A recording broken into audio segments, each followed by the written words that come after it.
ಇವತ್ತಿಗೆ ಓಪನ್ ಮಾಡ್ತಾ ಇದ್ದೆ ಥರ್ಡ್ ಒಂದು ಪಾರ್ಸಲ್ ದೀಪಾವಳಿ ಆಫರ್ ಆಗಿರುತ್ತೆ. ತುಂಬ ಚೆನ್ನಾಗಿದೆ. 1999 ಸೊ 999 ರೂಪಾಯಿ ಆಗುತ್ತೆ. ಸೊ 1500 ಎಬೋ ಇರುವಂಥ ಸ್ಯಾರಿ. ಸೊ ನಮ್ಮ ಕಸ್ಟಮರಿಗೋಸ್ಕರ, ಸೊ ನಮ್ಮ ಫ್ಯಾನ್ ಫಾಲೋವರಿಗೋಸ್ಕರ ದೀಪಾವಳಿ ಪ್ರಯುಕ್ತ ಆಫರ್ ಇದೆ. 999 ರೂಪಾಯಿ ಆಗುತ್ತೆ. ಸೊ ಕಾಂಟ್ರಾಸ್ಟ್ ಪಲ್ಲು ಬರುತ್ತೆ, ಕಾಂಟ್ರಾಸ್ಟ್ ಬ್ಲೌಸ್ ಬರುತ್ತೆ, ಸಕ್ಕತ್ತಾಗಿದೆ. ಕಲರ್ ಕಾಂಬಿನೇಷನ್ ಅಂತೂ ಹೈ ಡಿಮ್ಯಾಂಡ್ ಆಗಿದೆ.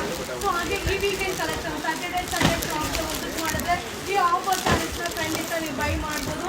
ಹಾಗೆ ಒಂದು ಸ್ಯಾರಿನ ನಿಮಗೆ ಓಪನ್ ಮಾಡಿ ಶೋ ಮಾಡ್ತೀನಿ. ಸೊ 999 ಲಾಸ್ಟ್ ಒಂದು ಪಾರ್ಸಲ್ ಆಗಿರುತ್ತೆ. ಸೊ ಟೋಟಲ್ 3 ಪಾರ್ಸಲ್ 300 ಇಂದ 500 ಸ್ಯಾರಿ ತನಕ ಸಿಗುತ್ತೆ. ಬಟ್ ಸೂಪರ್ ಆಗಿದೆ, ಪ್ರೀಮಿಯಂ ಕ್ವಾಲಿಟಿ. ಯಾರು ಕೂಡ ಮಿಸ್ ಮಾಡ್ಕೊಬೇಡಿ. ನೋಡ್ತಾ ಇದ್ರಲ್ಲ ಕಲರ್ ಕಾಂಬಿನೇಷನ್, ಹಾಗೆ ಕಾಂಟ್ರಾಸ್ಟ್ ಪಲ್ಲು, ಕಾಂಟ್ರಾಸ್ಟ್ ಬ್ಲೌಸ್ ಬರುತ್ತೆ. ಸೊ ದೀಪಾವಳಿ ಆಫರ್ನ ಎಂಜಾಯ್ ಮಾಡಿ. ಈ ವಿಡಿಯೋನ ಶೇರ್ ಮಾಡಿ.